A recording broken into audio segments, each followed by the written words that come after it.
What's up, guys? I'm the Aussie Gamer and welcome to the year 2011. Happy New Year. I hope everybody had an awesome Christmas and a fantastic New Year's Eve, and I look forward to the show's direction this year. What I wanted to do this year is start off by showing you guys an older video that I made a year and a half ago, purely because I haven't really started any reviews or any sort of video productions as yet, because it is only early into the new year.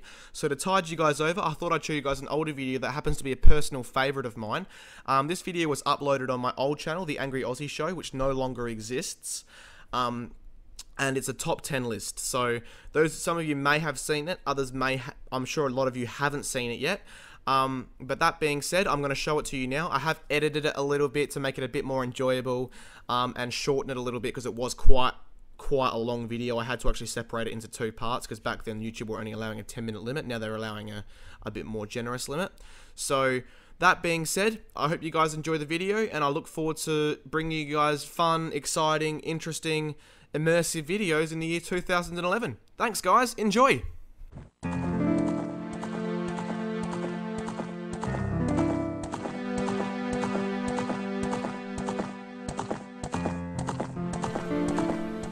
The Legend of Zelda Ocarina of Time, the very first 3D Zelda game. This game was fucking legendary. I have so many fond memories of playing this game as a kid. I think I finished it about 5 times. It's an awesome adventure. It's so addictive. It's probably today the best game ever made, and I'm sure many people would share that opinion. But when I think of Zelda, I think of the epic boss battles, and which is the reason why I'm bringing you this video, the top 10 Zelda Ocarina of Time mini boss and main boss battles. I'm going to bring you the top 10, the best of the best, which bosses and which mini bosses were the top 10 standouts in the Zelda Ocarina of Time. Enough talking about it, let's find out.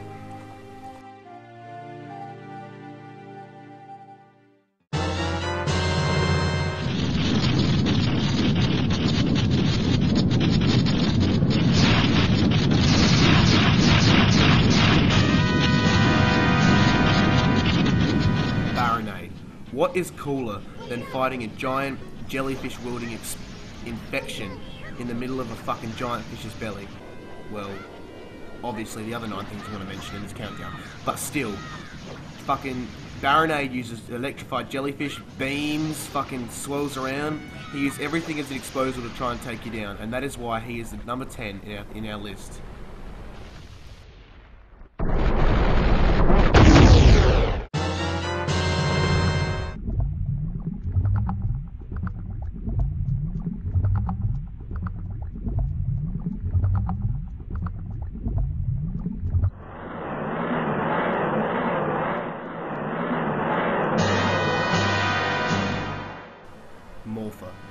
Now, after you've managed to complete the nightmare that is the water temple, you'll come across Morpher. This annoying little red ball manipulates water into tentacles in order to attack you. Don't let it get you with those tentacles, because if it does, you'll be thrown across the room and suffer quite a bit of damage. Use your newly acquired long shot to snag the little bastard out of the water and give it a shave with your blade. Morpher is a cool concept for a boss, but due to the fact that the water temple itself was a complete fucking nightmare, I was kind of expecting something a little better than water as a boss, which is why Morpher gains the number 9 spot on our countdown.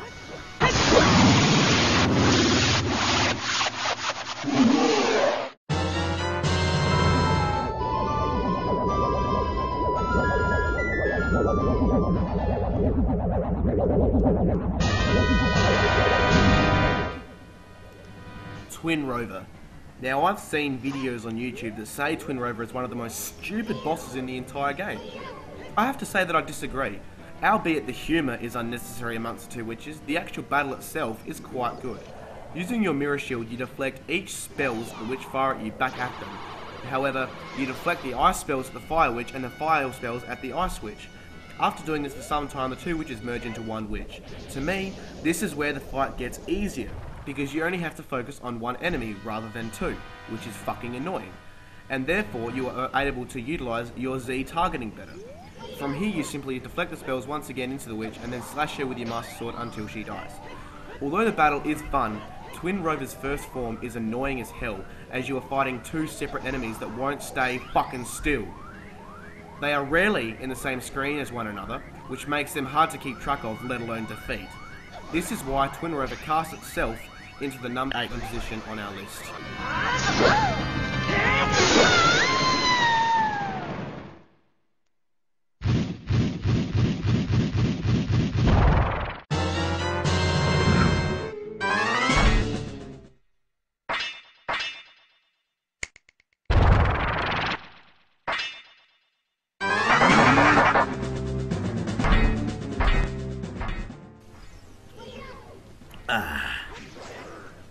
Iron Knuckles. Making their Ocarina of Time debut in the Spirit Temple, these tough motherfuckers are heavily clad in armor and wield an axe capable of killing you that quickly you'll shit yourself. However, although their axe is capable of ridiculous amounts of damage, the Iron Knuckles move at literally a snail's pace. So you can get a few slashes in before having time to dodge their attack and basically repeating the process until they bite dust. As you hit them, fragments of their armor are removed until they can actually move a lot faster than they originally could. This increases the level of challenge, but it is still reasonably simple to defeat them. However, it does take quite a while. But they look so cool! Armed to the teeth with a giant axe makes the Iron Knuckles smash their way into 7th place on our countdown.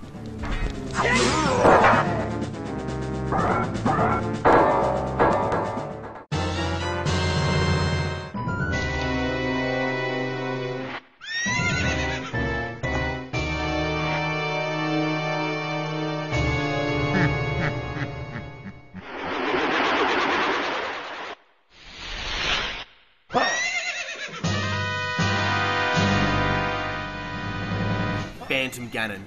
Phantom Ganon has made numerous appearances in Zelda titles prior to the Ocarina of Time, but he looks oh so cool in 3-dimensional. Phantom Ganon makes one hell of an entrance before entering various paintings around the room. As there are numerous paintings, it's hard to tell exactly which painting he's going to run out of, so you need to be very observant. Once you have hit him a few times with your bow, he will disembark from his horse and play you in a game of tennis. Knock his spells back at him using a correctly timed swipe with your Master Sword until he fails to knock it back at you. Then, when he's on the ground, slash the absolute shit out of him with your sword. Repeat this until he dies. Phantom Ganon looks menacing, he makes one killer entrance, and is a great tennis player, thus making him the obvious number 6 choice on our list.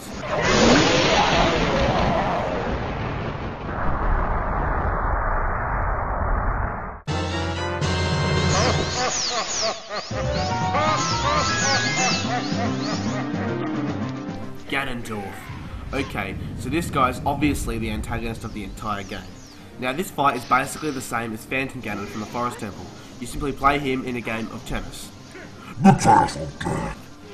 Then, simply use your light arrows and Master Sword to damage him. Now, I know it's nitpicking, but in the cutscenes before the fight, I find it fucking annoying that Navi says, and I quote, "Link, I can't help you.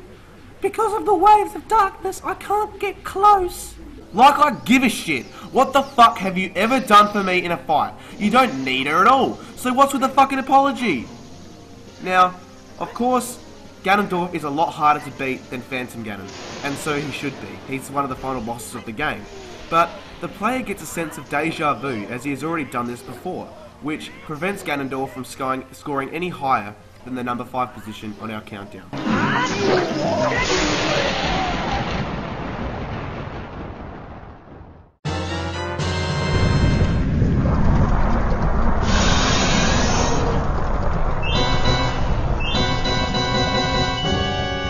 Volvagia.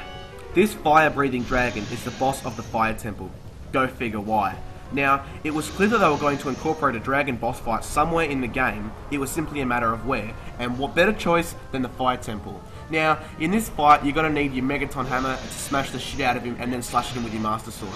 Now, I must say, I do hate the attack where he retreats to the ceiling, out of your sight, and causes rocks to fall. It's a fucking nightmare trying to dodge them, especially when you're low on health. You can never tell when the rocks are going to fall on you. You've just got to keep fucking rolling around to try and avoid them. It's fucking annoying. Now, the reason why this beast scores the number 4 position is because it's a fucking dragon, for fuck's sake. That's so cool. The name Volvagia is memorable, and it just looks cool. Enough said. And that is why Volvagia buys its way into number 4.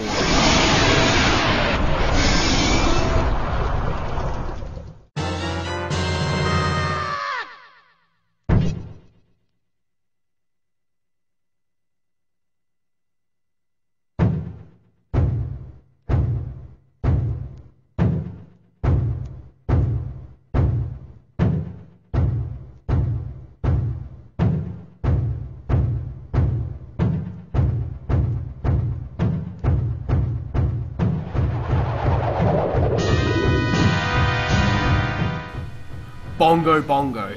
Now, this guy was definitely going to be one of the top bosses in this countdown, as he is literally one of my favourite bosses of the entire game. 2 severed hands and a decapitated torso beating on a giant drum as it attacks you is fucking cool as hell. It's kind of freaky too, which is great as he's the Shadow Temple boss, so it kind of suits the temple. Now, unfortunately, he's a little bit too easy, but that doesn't subtract from the fact that he's so fucking cool. He makes one killer entrance just to show off how fucking cool he is. So therefore, the number 3 spot, albeit the simpleness of the boss battle, goes to Bongo Bongo because he is just that fucking cool.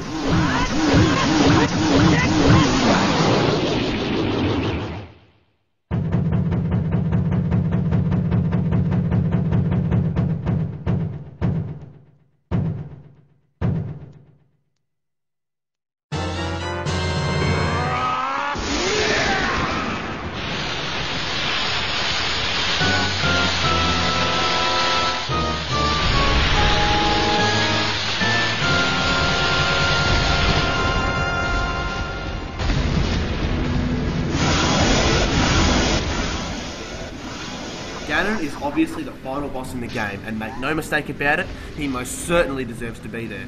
As Ganondorf's transformation, Ganon wields 2 very large dangerous swords that, needless to say, do quite a lot of damage.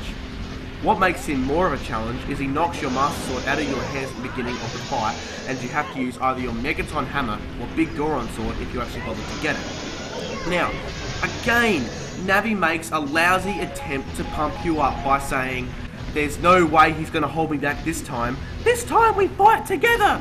Again, what the fuck do you ever do? Nothing! Stop trying to make it sound like you fight, cause you don't. You just float around and tell me shit. We fight together! What a load of fucking horse shit. Now, Ganon is huge and quite intimidating. He is everything that you'd expect as a game's final boss. Difficult and impressive, which makes him deserving of the number 2 spot in our list.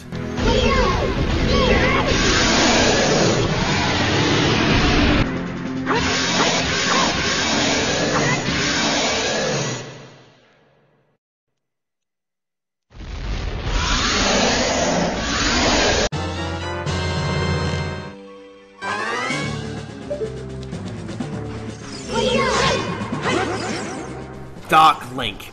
Now, it may have seemed predictable to some people that this one would be my number 1 choice, mainly because I'm not the first one to make one of these countdowns, and others have had theirs number 1 choice as Dark Link. Now, for those very few of you that don't know who Dark Link is, the name says it all. It's an evil version of Link that kind of looks like his shadow. It's a really cool concept for a boss, but if I was going to criticise it in any way, I'd say it probably deserves to be a main boss, not just a mini boss. And maybe it should have been, if it was going to stay as a mini boss, maybe put it in maybe the Shadow Temple. What the fuck has it got anything to do with the Water Temple? What the fuck is with that? Overall, Dark Link is so cool to fight. He looks and sounds cool, and really, he's an evil version of the main character, thus placing him very deservingly in the number 1 position on our list.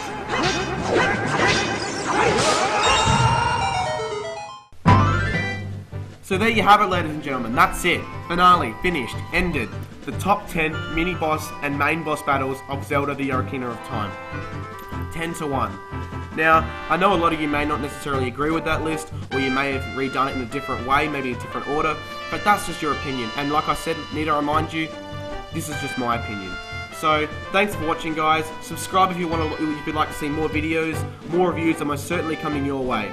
Thank you, and good night.